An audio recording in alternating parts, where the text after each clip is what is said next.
তো জগন্নাথ দাস বাবাজি মহারাজ একবার বলেছিলেন যে নবদ্বীপ হচ্ছে গোলকের আসল স্থান, আর বৃন্দাবন হচ্ছে গোকুলের আসল স্থান, আর শ্রীখণ্ড হচ্ছে বৈকুণ্ঠ। এই শ্রীখণ্ডটা হচ্ছে বৈকুণ্ঠ স্থান। In the heart of West Bengal lies Katwa, a sacred town blessed by the footsteps of Sri Chaitanya Mahaprabhu.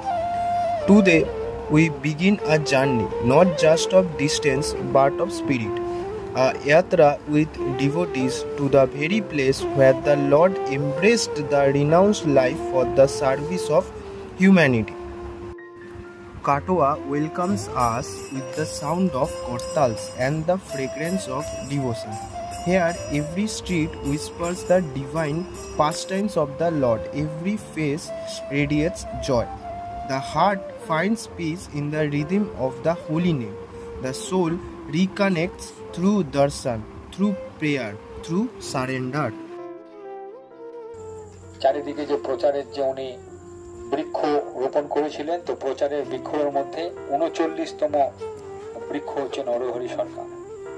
এসেছিল নরহরি সরকারের কাছে, যে নরহরি সরকারের কাছে এসেছিল যে আমাকে সেবাতে ভোগ দিতে হবে। তো বলতে অ টাইমে এসো, এখন তার কিছু নাই কো প্রসাদ, তাহলে তুমি এই কলসিটা দিচ্ছি, তাহলে কলসিটা নিয়ে যাও, যে জল তুলে আনো। যত জল তুলেছিল তত মধু হয়ে গিয়েছিল। এই জলটা নাম হলো মানে এই পুকুরটা নাম হলো মধু পুষ্করী। মহাপ্রভু যখন জগন্নাথপুরীতে ছিলেন, এইখান থেকে একটা টিম যেত, শ্রীখণ্ডবাসী এই ভক্তরা যে ছিল, এনারা একটা টিম যেত মহাপ্রভুকে দর্শন করার জন্য রথযাত্রায় পুরীতে। আর 7টা টিম থাকতো, 7খানা টিম থাকতো, কীর্তনিয়া টিম। মহাপ্রভু 7টা টিমে ভাগ করে থাকতো। এই যে শ্রীখণ্ডবাসীরা যে ছিলেন, এই শ্রীখণ্ডবাসীরা মহাপ্রভু রথের পিছনে কীর্তন করতে হতো। কারণ শ্রীখণ্ডবাসীরা যে ছিলেন, ওনারা কৃষ্ণ কৃষ্ণ কখনো বলতো না, ওনারা গৌরা গৌরা সবসময় বলবে। ওদের মুখ থেকে শুধু গৌরা গৌরা ধরবে, এই জন্য গৌরা, সব জায়গায় গৌরা গৌরা গৌরা গৌরা লেখা আছে। এই শ্রীখণ্ডবাসীদের এমন একটা অভ্যাস ছিল, ওরা গৌরাঙ্গ মহাপ্রভুকে চেনে, বাস গৌরা গৌরা গৌরা গৌরা, শুধু গৌরা বলে।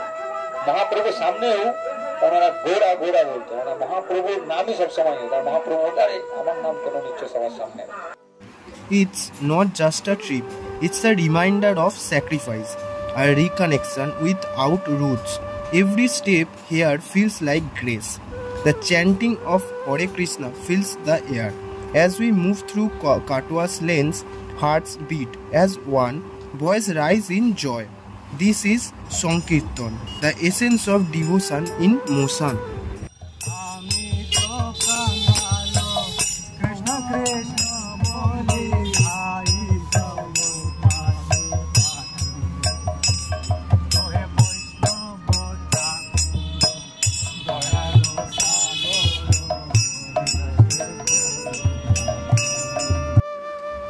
In the temple kitchen, seva becomes an offering. Every morsel of prasadam carries blessings. The joy of sharing, the warmth of community, the bond of bhakti. This is the heart of ISKCON.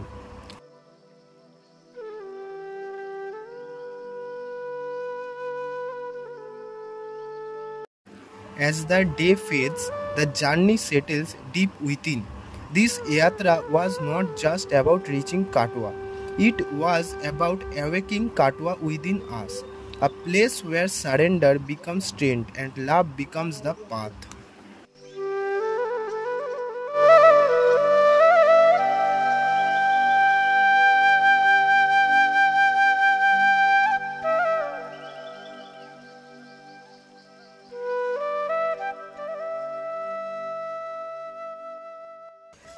এই ধারে পাশের লোক ছিল না, সব পূর্ববঙ্গের লোক বসতি করেছে।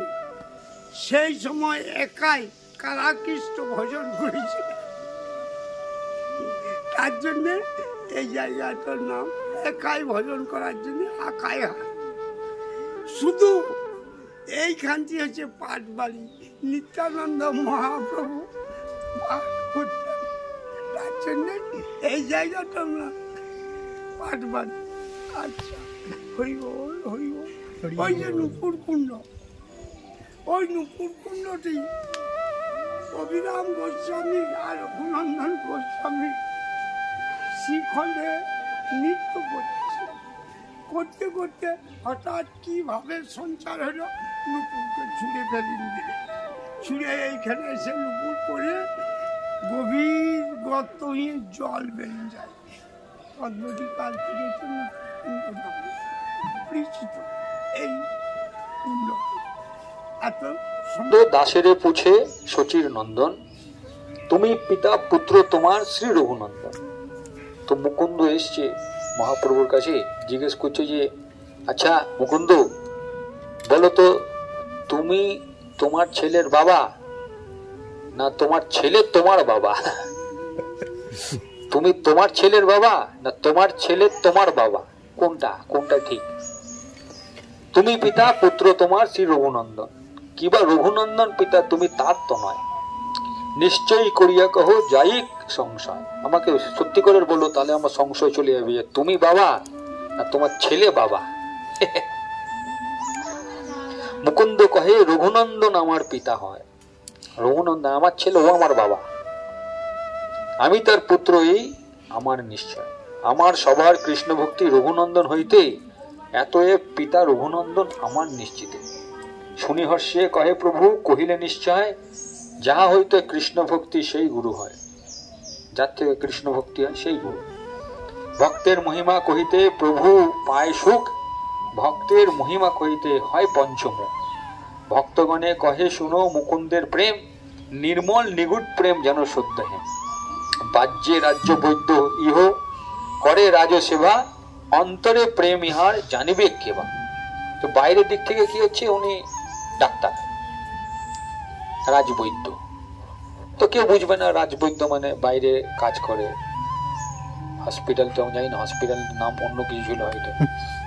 তো উনি রোগীদের দেখাশোনা করে, বাইরের দিক থেকে হচ্ছে একটা ডাক্তার, কিন্তু ভেতর দিক থেকে কৃষ্ণ প্রেমে ডুবে থাকে সবসময়। একদিন ম্লেচ্ছ রাজার উচ্চ টঙ্গিতে চিকিৎসার বাত কহে ইহার অগ্রেতে। একবার এখানকার রাজা ছিল মুসলিম রাজা, তার একটা অসুখ হয়েছে, ওকে নিয়ে এসছে ডাক্তার ডাকো, রাজার শরীর খারাপ। তো ডাক্তার নিয়ে এসছে, চিকিৎসার বাত কহে ইহার অগ্রেতে। হেনকালে এক ময়ূর পুচ্ছের আরানি, রাজ শিরোপুরি ধরে এক সেবকানি। রাজা শুয়ে আছে অসুস্থ, তো একজন এসে রাজাকে ময়ূর পাখা দিয়ে চামড় করছে। শিখিপুচ্ছ দেখি মুকুন্দ প্রেমাবিষ্ট হইলা, অতি উচ্চ টুঙ্গি হইতে ভূমিতে পড়িলা।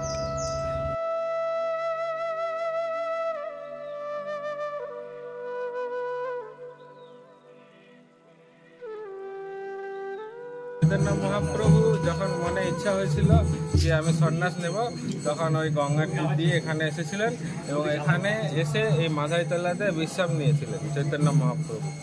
ঠিক আছে, সেই জন্য এটা মাধাই।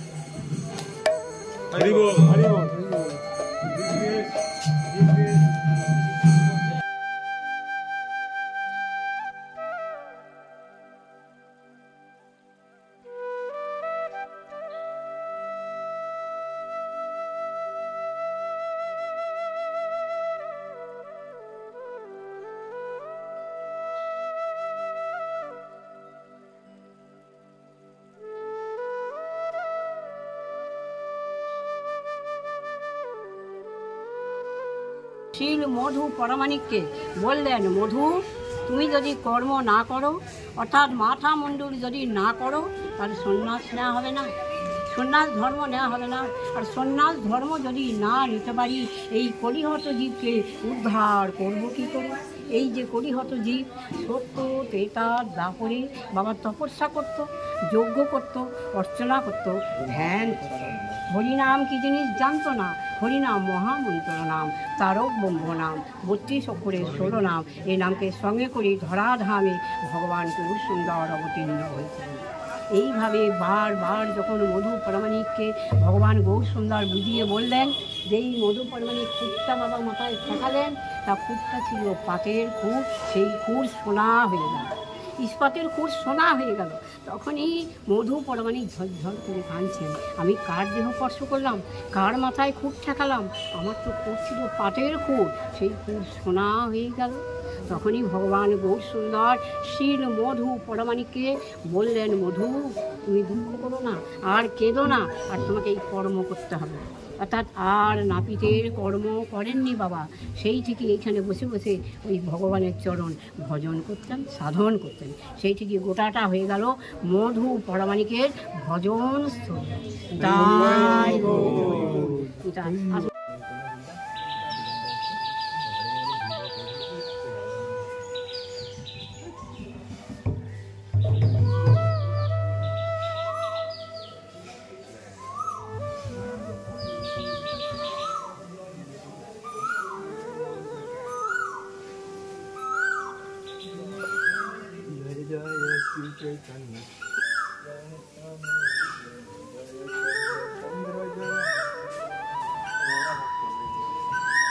হরে Krishna.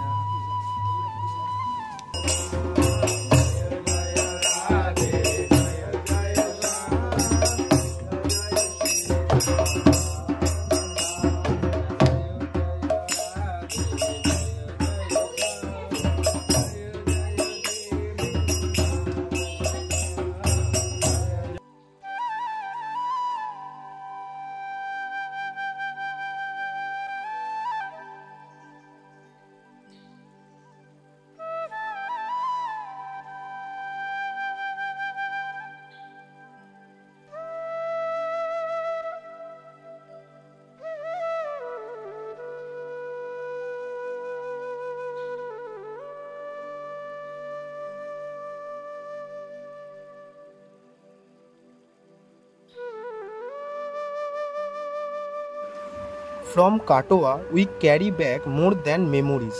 We carry a calling to live in devotion, to walk the path Mahaprabhu once walked. একদিন মহাপ্রভু আছেন বসিয়া, চতুর্দিকে সকল পার্শ্বদগণ লইয়া, এক বাক্যে অদ্ভুত বলিনা অচম্বিত, কেহ না বুঝিল অর্থ সবে চমকিত। করিল বিপ্লবী খণ্ড কপ নিবারিতে, উল্টিয়া আরো কপ বাড়িল দেহেতে। বলি অট্ট অট্ট হাসে সর্বলোকনাথ, কারণ না বুঝি হয় জন্মিল সভা। নিত্যানন্দ বুঝিলেন প্রভুর অন্তর, জানিলেন প্রভু শীঘ্র ছাড়িবেন ঘর। বিষাদে হইলাম মগ্ন নিত্যানন্দ রায়, হইব সন্ন্যাসী রূপ প্রভু সর্বধায়। এ সুন্দর কেশের হইব অন্তর্ধান, দুঃখে নিত্যানন্দের বিকল হইল প্রাণ। ক্ষণেকে ঠাকুর নিত্যানন্দ হস্তে ধরি, নিবৃত্তে বসে লাগিয়া গৌরাঙ্গ শ্রীহরি। প্রভু বলে, শুনো নিত্যানন্দ মহাশয়, তোমারে কহিয়ে নিজ হৃদয় নিশ্চয়। ভালো সে আইলাম আমি জগৎ তারিতে, তারণ নহিল আমি আইল সংহারিতে।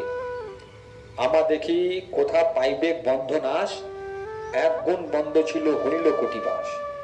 আমারে মারিতে যবে করিলে মনে, তখনই পড়ে গেল অশেক বন্ধনে। ভালো লোক তারিতে করিল অবতার, আপনি করিল সব জীবের সংহার। দেখি কালী শিখা সূত্র সব মরাইয়া, ভিক্ষা করি বেড়াইম সন্ন্যাস করিয়া। যে যে জনে চাহিয়াছে মোরে মারিবারে, ভিক্ষুক হইব কালী তাহার দুয়ারে।